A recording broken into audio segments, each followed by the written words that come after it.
হেল্পলাইনে আজকের ভিডিওটা থাকছে ফোনের একটি সেটিং সম্পর্কে। এই সেটিং এর সঙ্গে জিমেইলের একটি সম্পর্ক আছে। আমরা অনেকেই দেখে থাকি আমাদের ফোনে যদি কোনো কিছু ব্রাউজ করে থাকি কোনো ওয়েবসাইটে যেখানে পাসওয়ার্ড লাগে, অথবা ইউটিউব, ফেসবুক, বিভিন্ন অ্যাপে লগ ইন করার সময় যে পাসওয়ার্ড ব্যবহার করি সেই পাসওয়ার্ডগুলো অটোমেটিক গুগলে সেভ করে রাখতে পারি। কিভাবে পাসওয়ার্ডগুলো সেভ করে রাখতে হয় এবং প্রতিবার লগ ইন করার সময় অটোমেটিক সেটা ফিল আপ হয়ে যাবে, সেটা আজকের ভিডিওতে আপনারা জানতে পারবেন।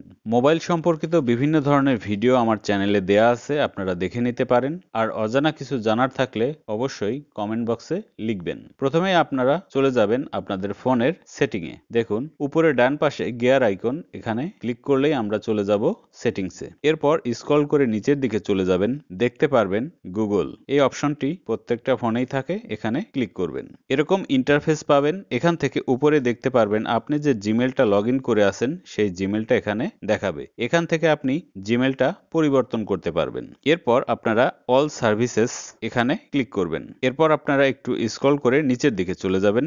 স্ক্রল করে দেখতে পারবেন এই অপশনটি অটো ফিল উইথ গুগল। বারবার আপনাকে পাসওয়ার্ড টাইপ করতে হবে না। আপনি যে সময়ই লগ ইন করতে যাবেন তখনই পাসওয়ার্ডটা অটোমেটিক গুগল থেকে দিয়ে দেবে। এটি অনেক বড় একটি সুবিধা আমার মতে। এই অপশনটি আপনি ইচ্ছা করলে বন্ধও রাখতে পারেন, কোনো সমস্যা নেই। এখানে ক্লিক করবেন। ক্লিক করার পরে এরকম ইন্টারফেস আসবে। এখান থেকে আপনারা পাসওয়ার্ডস এখানে ক্লিক করবেন। এরপর আপনারা ডান পাশে একটি সেটিংস আইকন দেখতে পাচ্ছেন, এখানে ক্লিক করবেন। ক্লিক করলে এরকম ইন্টারফেস আসবে। এখানে ডান সাইডে দেখুন 4টি বাটন আছে, এই 4টি অফ করা আছে। এটি যদি অফ করা থাকে তাহলে আপনি যে পাসওয়ার্ডগুলো সেভ করেছেন সেটা অটোমেটিক লগ ইন করার সময় দেখা যাবে না, বা পাসওয়ার্ডগুলো সেভ হবে না। সেভ করার জন্য আপনাকে এই বাটনগুলো 4টাই অন করে রাখতে হবে। অন করার ক্ষেত্রে একটি করে আমি অন করছি। দেখুন একটি ক্লিক করলেই অন হয়ে যাবে। প্রত্যেকটা এভাবে একটা একটা করে ক্লিক করে অন করে নেবেন। আমার 4টি বাটনই অন করা আছে। এখন আমার যত পাসওয়ার্ড ফোনে